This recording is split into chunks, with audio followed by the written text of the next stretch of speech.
அனைவருக்கும் வணக்கம். Online astro Trichy TV, எளிமை யதார்த்தம் கலந்த ஜோதிடம். வணக்கம் நண்பர்களே, நான் உங்கள் ஜோதிடர் ரவிச்சந்திரன், திருச்சி மேட்டுப்பாளையத்திலிருந்து.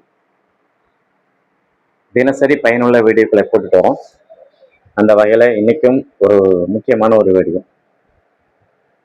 இன்னைக்கு காலையில் வாட்ஸ்அப்பில் நம்மளுடைய சீர்காழியிலிருந்து ஒரு சப்ஸ்கிரைபர் கேட்டாங்க, சார் அச்சய திருதியை பற்றி ஒரு வீடியோ போடுங்க.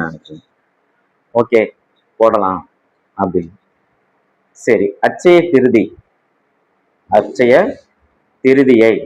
அப்படின்னு. இந்த அச்சய திருதியை அன்னைக்கு என்ன பண்ணணும், என்ன பண்ணக்கூடாது, என்ன வாங்கணும், என்ன வாங்கக்கூடாது, காஸ்ட்லியான தங்கம் தான் வாங்கணுமா அல்ல வேற ஏதாவது வாங்கலாமா அப்படிங்கிற ஒரு விஷயத்தை பத்தி இந்த வீடியோல நம்ம பார்க்க போறோம். சரி, ஃபர்ஸ்ட் நம்மளுடைய ஆன்லைன் அஸ்ட்ரோ திருச்சி டிவிக்கு 6000 சப்ஸ்கிரைபருக்கு மேல வந்திருக்கு, 6500 மேல. நம்மளுடைய அடுத்த முதல்வர் யார் அப்படிங்கிற ஒரு வீடியோல நிறைய பேர் நல்ல கமெண்ட்டும் கொடுத்துருங்க, சில பேர் விரும்பத்தகாத கமெண்ட்டும் கொடுத்துருங்க, நிறைய பேர் ஃபோன் மூலம் என்னை தொடர்பு கொண்டு ஒரு சில விஷயம்லாம் சொல்லியிருக்கீங்க. அவர்களுக்காக நான் திரு ஸ்டாலின் ஐயாவுடைய ஜாதகத்தை தனியாகவும், திரு எடப்பாடி பழனிசாமி ஐயா அவர்களுடைய ஜாதகத்தை தனியாகவும், திரு விஜய் அவர்களுடைய ஜாதகத்தை தனியாகவும், இன்னும் வேற யாராவது அமைப்பெல்லாம் கொடுத்தீங்கன்னா கூட அவங்களுடைய அமைப்பையும் சேர்த்து விளக்கறது தயாராக இருக்கும் ஒரு வீடியோவில். அந்த வீடியோவுக்கு நீங்கள் கொடுத்த அந்த ஆதரவுக்கு ரொம்ப நன்றி. சரி, அச்சய திருதியை இந்த வார்த்தை கேட்டாவே, இந்த அச்சய திருதியை வர வரைக்கும் பார்த்தீங்கன்னா தங்கம் பயங்கரமா ஏறும். இதெல்லாம் நான் ஒரு மிடில் ஏஜ்ல இருக்கும்போது, அதாவது young age to middle age நோக்கி போகும்போது, இப்போ என்ன ஒரு 500 ரூபா 1000 ரூபா அந்த ரேஞ்ச் ஏறும். ஆனா இப்பெல்லாம் பாத்தீங்கன்னா தங்கம் இந்த அச்சய திருதின்னு வந்தாவே ஒரு மிகப்பெரிய ஒரு உச்சத்தை நோக்கி போயிட்டு இருக்கு அப்படிங்கிற ஒரு அமைப்பு பார்க்கலாம். சரி, உண்மையாலுமே இந்த அச்சய திருதியில என்ன இருக்கு அப்படின்னு பாத்தீங்கன்னா, அச்சய இந்த வார்த்தையை பிரிச்சு பார்த்தாவே உங்களுக்கு தெரியும். அச்சய அப்படின்னா இந்த அச்சய பாத்திரத்தை குறிக்கக்கூடிய அமைப்பு. இந்த அச்சயம் அப்படின்னா குறையாதது அல்லது அழியாதது அப்படின்னு. திருதியை அப்படின்னு சொல்லி பாத்தீங்கன்னா, சந்திரன் அந்த மாதத்துல அமாவாசையிலிருந்து பிரதமை, துவிதியை, திருதியைன்னு 3வது தேதியில இருப்பார். அதனால அந்த முக்கியமான அன்னைக்கு அந்த பிறையும் தெரியும். சரிங்களா? பொதுவாகவே திருதியை தேதிங்கிறது நம்மளுடைய வாழ்க்கையில நம்ம அந்த பிறை காணக்கூடிய ஒரு அமைப்பு நமக்கு எல்லாமே இருக்கு. இந்த திருதியை தேதியை வச்சுதான் பல பண்டிகைகள் கொண்டாடுறாங்க. நிறைய விசேஷங்கள் இதை வச்சுதான் எடுக்கிறாங்க. சரி, அதன் பிறகு பாத்தீங்க அப்படின்னா, இதுல இந்த அச்சயங்கிறது அழியாதது, குறையாதது. திருதி அப்படிங்கிறது இந்த சந்திரனுடைய 3வது நாள் இருக்கக்கூடிய ஒரு அமைப்பு அப்படின்னு சொல்லுவாங்க. அதாவது இந்த வளர்பிறையில திருதி, சித்திரை மாதம் வரக்கூடிய வளர்பிறையில திருதியை திதி போது அந்த அச்சய திருதியை கொண்டாடலாம். அதாவது இந்த நாள்ல நல்ல விசேஷங்கள் எது தொடங்கினாலும் எப்போதுமே வளர்ச்சியா இருக்கும், குறையாது அப்படின்னு புராண காலத்துல இருந்து நம்பப்பட்டு இருக்கு. காரணம் என்ன அப்படின்னு சொல்லி பாத்தீங்கன்னா, சித்திரை மாசம் சூரியன் உச்சத்துல இருப்பார். சரிங்களா? அதுல இருந்து 3 திதியை பாத்தீங்கன்னா சந்திரன் நம்மளுடைய ரிஷப ராசிக்குள்ள இருப்பவர். ரிஷபங்கிறது சுக்கரனுடைய வீடு, அந்த வீட்டுல ஒரு உச்ச பலத்துல அடைவார். அப்போ சூரியனும் உச்சம், சந்திரனும் உச்சம். இந்த மாதிரி காலகட்டத்துல நம்ம ஒரு விஷயம் செய்யும் போது அது ஒரு நல்ல ஒரு ரீச்சுக்கு போகும் அப்படிங்கிறதுக்காக இந்த அச்சய திருதியை இவ்வளவு பெரிய அமைப்பா பார்க்கப்படுது. சரி, அதே மாதிரி இந்த அச்சய திருதியில நம்ம எல்லாருமே நினைக்கிறோம் தங்கம் வாங்கணும், தங்கம் வாங்கினா அது ஒரு மிகப்பெரிய ஒரு அமைப்புக்கு போகும் அப்படின்னு. சரி, நல்லா தெரிஞ்சுக்கங்க, கோல்டு வாங்குறது பெரிய தவறா சரியா அப்படிங்கிற ஒரு ஆராய்ச்சிக்கு நான் வரல. அதே மாதிரி 90% பேருக்கு தெரியாத ஒரு உண்மையை சொல்றேன். இந்த அச்சய திருதி அன்னைக்கு இந்த நாளுல நல்லா புரிஞ்சுக்கங்க, இந்த நாளுல நம்ம சில விஷயங்கள்லாம் செஞ்சோம் அப்படின்னா நமக்கு கட்டாயம் பணம் வரும். புரியுதுங்களா? சரி, நீங்க என்ன பண்ணலாம் அப்படிங்கிற ஒரு விஷயம் இருக்கு இந்த அச்சய திருதி அன்னைக்கு. நல்லா பாருங்க, சேமிப்புக்கான கணக்கை தொடங்கலாம், பிசினஸ் ஸ்டார்ட் பண்ணலாம், முக்கியமான விசேஷங்கள் ஆரம்பிக்கலாம், தானம் செய்யலாம். இதெல்லாம் நீங்க செய்யும் போது பாத்தீங்கன்னா உங்களுடைய லைஃப்ல இந்த அச்சய திருதியில மிகப்பெரிய ஒரு மாற்றங்களும் யோகங்களும் கண்டிப்பாக நடக்கும் அப்படின்னு சொல்லலாம். சரி, இன்னும் ஒரு சில பேருடைய சந்தேகம். நம்மளுடைய சீர்காழி சகோதரி கேட்ட அந்த கேள்விக்கு நான் உங்களுக்கு விளக்கம் கொடுத்துட்டு இருக்கிறேன். அதுல அச்சய திருதியை பத்தியும் இருக்கு. அதாவது அச்சய திருதி நாளில் தங்கம் வாங்கலைன்னா நஷ்டமடையுமா அப்படின்னு சொல்லி நிறைய பேர் கேட்குறீங்க. நல்லா கவனிச்சுங்க. ஒரு விசேஷம் அப்படின்னா இந்த விசேஷத்தினுடைய ஆணி வேர் எங்க இருந்து வருது அப்படிங்கிற விஷயத்த நம்ம ஃபர்ஸ்ட் பார்க்கணும். அப்போ அந்த ஆணி வேர் எங்க வருது அப்படிங்கிற அமைப்பை பார்க்கும்போது இந்த அச்சய திருதியை அப்படிங்கிறது பாத்தீங்கன்னா நல்லா கவனிச்சிங்கன்னா தெரியும். இதுல ஒரு விசேஷமும் இருக்கு. இதுல இந்த அச்சய திருதியை மிக பிரபலமானதுக்கான காரணங்கள் என்ன தெரியுங்களா? மகாலட்சுமியினுடைய அருள் நிறைந்த நாள் இந்த நாளா. அவங்க நிறைய தடவை ஒரு வருஷத்துல மகாலட்சுமியுடைய அருள் நமக்கு கிடைக்கும், பல பண்டிகைகள்ல கிடைக்கும். ஆனா இந்த மகாலட்சுமியுடைய அருள் அச்சய திருதி அன்னைக்கு பரிபூர்ணமாக கிடைக்கும் அப்படின்னு ஒரு ஐதீகம். குபேரன் அவர் செல்வத்திற்கான கடவுள், செல்வத்துக்கான மனிதர் கிடையாது, செல்வத்திற்கான கடவுள். அந்த செல்வத்திற்கான கடவுள் பூஜை செய்த நாளும் இந்த அச்சய திருதியை தானா. சரி, அதுக்கப்புறம் பாத்தீங்கன்னா மகாபாரதம்னு நம்ம கதை படிச்சிருப்போம், பார்த்திருப்போம். இந்த மகாபாரதத்துல பாண்டவர்கள் அச்சய பாத்திரம் பெற்ற நாள் அதுவும் இந்த அச்சய திருதி அன்னைக்கு தான். சரி, அதே மாதிரி பரசுராம அவதாரம்னு ஒரு அவதாரம் இருக்கும். இது மகாவிஷ்ணுடைய 6வது அவதாரம். அந்த அவதாரமும் இந்த அச்சய திருதி அன்னைக்கு தான் நடந்திருக்கு. அதனால அப்படின்னு சொல்லுவோம். அதனாலதான் இந்த நாள்ல செல்வம் பெருகும், வளர்ச்சி இருக்கும், நம்மளுடைய செல்வ வளமாகட்டும் பொருளாதாரமாகட்டும் எல்லா விஷயமும் நமக்கு அதிகமாக வரும். சரி, ஏன் தங்கம் வாங்குறாங்க அப்படி ஒரு சந்தேகம் நமக்குள்ளார இருக்கும்ல. சரி, அதுக்கும் பதில் பார்ப்போம்.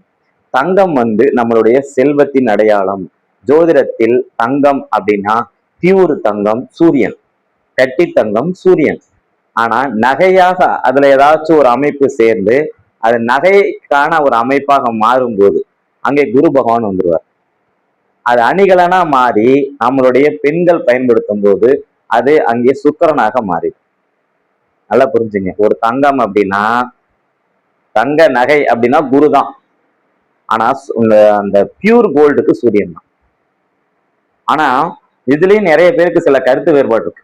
சார் தங்கம்னாவே குரு தான் சார் வச்சுக்கோங்க, அதுலலாம் எந்த பிரச்சனையும் இல்லை.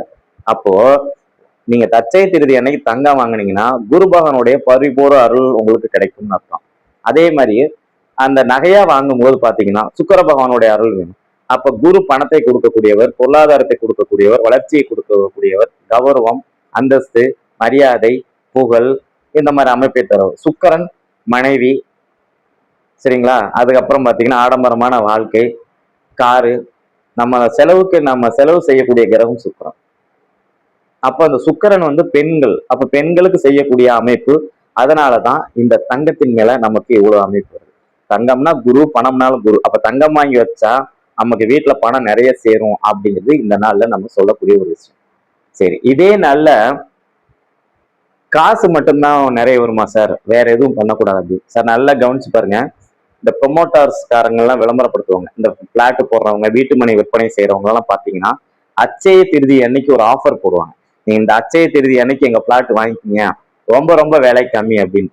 வீடு மனை வாங்கினாலும் இந்த அச்சய திருதியில மிகப்பெரிய ஒரு யோகம் கிடைக்கும். சரிங்க சார், என்னால தங்கம் வாங்க முடியாது, பிளாட் வாங்க முடியாது, நான் என்ன சார் பண்ணணும் அப்படின்னு நினைக்கிறவங்க நல்லா கவனிங்க. வெள்ளி பாத்திரங்கள், வெள்ளி சம்பந்தப்பட்ட அமைப்பு. இப்ப வெள்ளினா சார் கொலுசு, ஒரு ரிங்கு, இந்த மாதிரி ஒரு தட்டு, இது மாதிரி அமைப்புலாம் வாங்கலாம். அதே மாதிரி எந்த பாத்திரமா இருந்தாலும் சரிங்க சார் வாங்கலாம். அதன் பிறகு பாத்தீங்கன்னா நிலம், ஓகேங்களா, இது வாங்கலாம்.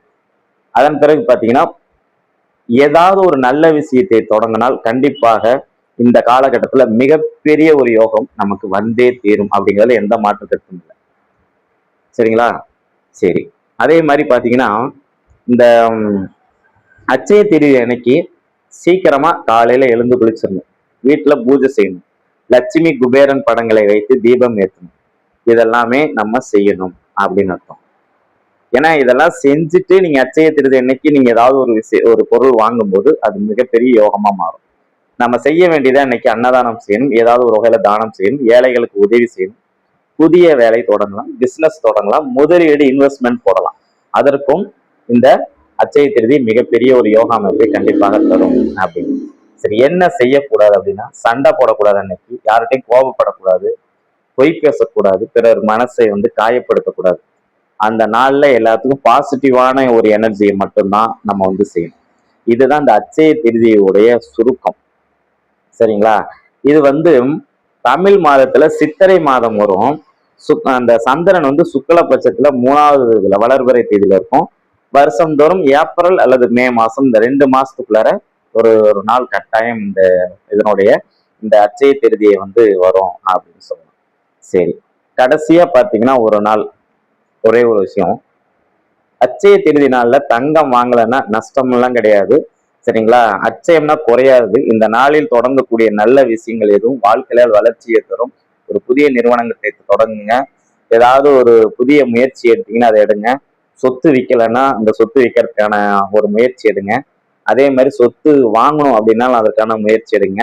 தங்கம் தான் வாங்கணும் அப்படிங்கிற ஒரு கட்டாயம் கிடையாது. சரி, உங்கள் ஜோதிடர் ஆகிய நான் அச்சய திருதி அன்னைக்கு என்ன செய்வேன் அப்படின்னு சொல்லி பாத்தீங்கன்னா, நல்லா பாத்துங்க, மகாலட்சுமியுடைய அருள் நிறைந்த நாள்னு சொல்லுவாங்க. மகாலட்சுமி எங்கெங்கெல்லாம் இருப்பாங்க அப்படின்னு பாத்தீங்கன்னா, கடல்ல நீராடலாம் இந்த அச்சய திருதி அன்னைக்கு. வீட்டுல உப்பு வாங்கிட்டு கொண்டு போய் வைக்கலாம், வெள்ளி பாத்திரங்கள் வாங்கி கொண்டு போய் வைக்கலாம். பசுமாட்டுக்கு பாத்தீங்கன்னா ஏதாவது ஒரு வகையில தானம் கொடுக்கலாம். அகத்திக்கீரை, புல்லு, இதுல ஏதாச்சும் ஒரு அமைப்பை தானம் கொடுக்கலாம். இந்த மாதிரி கொடுக்கும்போது கூட நீங்கள் நினைத்த காரியம் நிச்சயமாக நடைபெறும் என்பதில் எந்த மாற்று கருத்தும் இல்லை. சார், இதெல்லாம் ஓகே சார், அச்சய திருதிக்கும் இதுக்கும் என்ன விஷயம்னு சொன்னீங்க, அது எனக்கு ஓரளவு நல்லா புரிஞ்சிருச்சு. ஆனா இத ஜோதிடத்துல யாரு இது அதிகம் பார்ப்பாங்க அப்படின்னு அந்த 12 அமைப்புகளுக்குமே ஒரு விஷயம் சொல்லிடுறேன். இந்த அச்சய திருதியில அதிகமான மக்கள் தங்கம் வாங்கக்கூடிய அமைப்பு பாத்தீங்கன்னா, உங்களுடைய ஜாதகத்துல 2ஆம் இடத்தோடையும் 10ஆம் இடத்தோடையும் குரு பகவான் தொடர்பு கொள்றவங்க தங்கம் கட்டாயம் வாங்குவாங்க. 1 கிராம், 1 பவுன், அதே மாதிரி 2 கிராம், 3 கிராம், அந்த மாதிரி ஒரு அமைப்புல நிச்சயமா வாங்குவாங்க. அதே நேரத்துல அந்த அச்சய திருதி அன்னைக்கு ஒருத்தங்க பேங்க்ல அக்கௌண்ட் ஆரம்பிச்சு அதுல பணம் போடுறாங்க அப்படின்னா அவங்களுக்கும் பணம் உயர்ந்து கொண்டே போகும். சரிங்களா? அதே மாதிரி ஒரு பிளாட் வாங்கினாலும் அதுல ஒரு நல்ல வளர்ச்சி தரும். சரி, இப்போ குருவின் அமைப்பு 2 10ஆம் இடத்தோட குரு தொடர்பு கொள்ளும் போது நம்ம தங்கம் வாங்குவோம், புதிய இன்வெஸ்ட்மெண்ட் தொடங்குவோம், பேங்க்ல அக்கௌண்ட் ஆரம்பிச்சு சேமிப்புகளை தொடங்குவோம் அப்படின்னு அர்த்தம். இதே 2 10ஆம் இடத்தோட சுக்கிரன் தொடர்பு கொள்ளுதுன்னு வச்சுங்க, ஒரு பெண்களுக்கான ஒரு சேமிப்பு, பெண்களுக்கு நகை செய்யறதுக்கான சீட்டுக்கு அமைக்கிறது. நீங்க பெரும்பாலான நகை கடையில பாத்தீங்கன்னா அச்சய திருதி அன்னைக்கு சீட்டு பிடிக்கக்கூடிய அந்த அமைப்பை முதல்ல போடுவாங்க. நமக்கு அந்த கடைகளுடைய பெயர்கள் எல்லாம் சொல்ல வேண்டாம் அப்படிங்கிறதுக்காக சொல்றேன். நம்மளுடைய திருச்சிராப்பள்ளி ஆகட்டும், நம்மளுடைய நியரஸ்ட் பிளேஸ் திருச்சிராப்பள்ளி, சேலம், இந்த பகுதியிலலாம் பார்த்தீங்கன்னா, நாமக்கல் இந்த பகுதியிலலாம் பார்த்தீங்கன்னா இந்த அச்சய திருதி அன்னைக்கு புதுசாக சீட்டு பிடிப்பாங்க. மாசம் மாசம் ஒரு 2000 கட்டுங்க, ஒரு 1000 கட்டுங்க, நீங்க அடுத்த அச்சய திருதி அன்னைக்கு கோல்டு ரேட் என்னமோ அந்த ரேட்டுக்கு தகுந்த மாதிரி நாங்க உங்களுக்கு ஏதாவது ஒரு நகை தருவோம் அப்படின்னு நீங்க விரும்பிய நகையை வாங்கிக்கலாம். தேவைப்பட்டா கூடுதல் பணம் கொடுத்து வாங்கிக்கலாம் அப்படிங்கிற மாதிரி ஒரு அமைப்பை கொடுப்பாங்க. இது கட்டாயம் 100% நல்ல யோகத்தை தந்தே தீருகிறது அப்படின்னு. சரி, இது ஒரு பக்கம் இருக்கட்டும். அப்ப இந்த கோல்டு சார்ந்த அமைப்பு, குரு சார்ந்த அமைப்பு, சுக்கிரன் சார்ந்த அமைப்பு வச்சாச்சு. சரி, இதுல 2 10ஆம் இடத்தோட குரு தொடர்பு கொள்ளுதுன்னு வச்சுங்க, அரசாங்க வேலைக்கு தொடர்பு கொள்வாங்க. சரிங்களா? பூர்வீக சொத்தை மீட்கிறதுக்கான எல்லா முயற்சியும் எடுப்பாங்க. பூர்வீகத்துல போய் தங்கலாமா அப்படிங்கிற ஒரு முயற்சி எடுப்பாங்க. சரி, அதன் பிறகு இந்த 2 10ஆம் இடத்தோட பாத்தீங்கன்னா செவ்வாய் தொடர்பு கொள்ளுதுன்னு வச்சுங்களேன், நிலம் வாங்குறதுல உங்களுக்கு மிகப்பெரிய ஆர்வம் இருக்கும். அதே மாதிரி மிகப்பெரிய ஒரு யூனிஃபார்ம் சர்வீஸ்ன்னு சொல்லக்கூடிய அசாத்திய துணிச்சல் தரக்கூடிய செவ்வாயின் காரகத்துவங்களான அந்த வேலை வாய்ப்புகளை பெறுவதற்கான முயற்சிகளை எடுத்தால், அச்சய திருதி அன்னைக்கு எடுத்தால் கட்டாயமா உங்களுக்கு அந்த வேலை வாய்ப்புகள் நிச்சயமாக கிடைக்கும். சரி, 2 10ஆம் இடத்தோட நம்மளுடைய புதன் தொடர்பு கொள்றாருன்னு வச்சுக்கோங்க. புதன் 2 10ஆம் இடத்தோட தொடர்பு கொள்ளும் போது பாத்தீங்கன்னா கம்யூனிகேஷன், யூடியூப் சேனல் ஆரம்பிக்குது, பத்திரப்பதிவு செய்யறது. எனக்கு தெரிஞ்சு ஒரு 2 வருஷம் இருக்கும். அச்சய திருதி அன்னைக்கு ஒருத்தர் பத்திரப்பதிவுக்கு நாள் வச்சு கொடுத்தார். அப்போ பாத்தீங்கன்னா அச்சய திருதி அன்னைக்கு தான் கொடுத்தேன். அவர் அந்த ஒரு இடம் வாங்கி ரிஜிஸ்ட்ரேஷன் பண்ற அன்னைக்கு பத்திரத்துக்கு பணம் பத்தல. பத்திரத்துக்கு பணம் பத்தாம அவர் நண்பர்கிட்ட பணம் வாங்கிட்டு போனார்.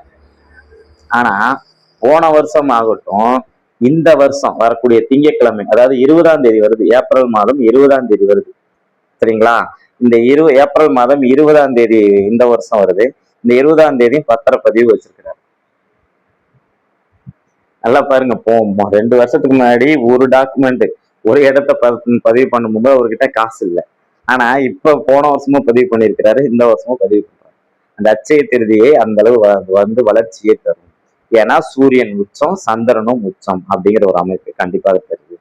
அதனால இதை நீங்க செய்யலாம் அப்படின்னு அர்த்தம். அப்ப டாக்குமெண்டேஷன் சார்ந்த ஒரு அமைப்புலாம் ஒரு நல்ல அமைப்பாக இருக்கும். அப்படி எங்களால சார் நிலபலம் வாங்க முடியல அப்படின்னா ஒரு பேனா வாங்கி வைங்க. சரிங்களா? புதுசா ஒரு யூடியூப் சேனல் ஒன்று ஆரம்பிங்க. உங்களுக்கு தெரிஞ்ச ஒரு கண்டென்ட்டை வீடியோவா போடுங்க. அதுவும் உங்களுக்கு நல்ல ஒரு வளர்ச்சியை தரும் அப்படின்னு அர்த்தம். சரி, அந்த 2 10ஆம் இடத்தோட சந்திரன் தொடர்பு கொள்ளுது. 2 10ஆம் இடத்தோட சந்திரன் தொடர்பு கொள்ளும்போது உணவு சார்ந்த தொழில், உணவு சார்ந்த அமைப்பு, முதல்ல பிசினஸ் பண்றது, அதே மாதிரி சேமிப்பு கணக்கு தொடங்குறது. சரிங்களா? அதே மாதிரி தாய் பேர்ல ஒரு மனை வாங்கணும்னு நினைக்கிறவங்க, வீடு வாங்கணும்னு நினைக்கிறவங்க, இந்த மாதிரி முயற்சி எடுக்கிறவங்க தாராளமாக இது வந்து நீங்க இதுல முயற்சி எடுக்கலாம். இதுவும் 100% சக்சஸ் ஆயிருக்கு அப்படின்னு. சரி, அதே மாதிரி எனக்கு ஒரு வாகனம் வாங்கணும் சார்.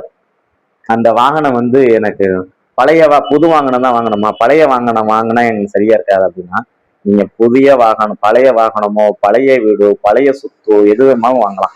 2 10ஆம் இடத்தோட சனி பகவான் தொடர்பு கொள்ளும்போது நீங்க தாராளமாக பழைய வீடு சம்பந்தப்பட்ட ஒரு முயற்சி எடுங்க. இந்த பிளாட் ஒருத்தர் வாங்கியிருந்தாரு, அவர்கிட்ட இருந்து நான் வாங்க போறேன் அப்படின்னா தாராளமா அச்சய திருதி அன்னைக்கு போய் பேசி பாருங்க. 100% நல்ல யோக பலன்களை நிச்சயமாக தரும்.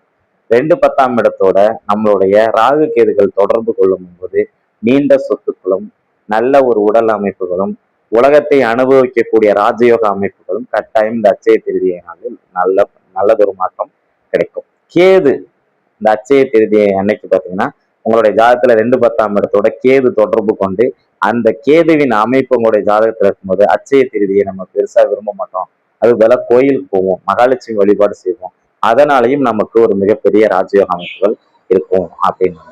அதாவது அச்சய திருதினா என்ன, என்ன செய்யணும், என்ன செய்யக்கூடாது, தங்கம் மட்டும்தான் வாங்கணுமா, தங்கத்தை தவிர வேற எந்தெந்த பொருள்லாம் வாங்கினா என்னென்ன அமைப்பு அப்படிங்கிற ஃபுல் டீட்டெயில்ஸ் இந்த வீடியோல கொடுத்துருக்கேன். நண்பர்களே, நம்மகிட்ட ஆன்லைன்ல ஜாதகம் பார்க்கணும்னு நினைக்கிறவங்க 1010 ரூபா கட்டணத்திலும், வெளிநாட்டை சார்ந்தவர்கள் 3030 ரூபா கட்டணத்திலும் கட்டாயம் நம்மகிட்ட ஜாதகம் பார்த்துக்கலாம். ஓகேங்களா? நீங்க பேமெண்ட் போட்டதுல அதிகபட்சம் 24 மணி நேரம். எங்கேயாவது நான் மீட்டிங் வெளியில போனோம்னா ஒரு நாள் கூட வரும். சரிங்களா? அந்த அமைப்பு தான் நம்ம கிட்ட இருக்கு. வீடியோவை ஸ்கிப் பண்ணாம முழுசா பாருங்க. மீண்டும் உங்களை இன்னொரு வீடியோவில் சந்திப்போம். அச்சய திருதி நல்நாளில் அனைவருக்கும் எல்லாருக்கும் எல்லா வளமும் மகாலட்சுமி அருளும் பெற்று நீங்கள் வளமுடன் வாழ என்னுடைய மனமார்ந்த வாழ்த்துக்கள். நன்றி, வணக்கம்.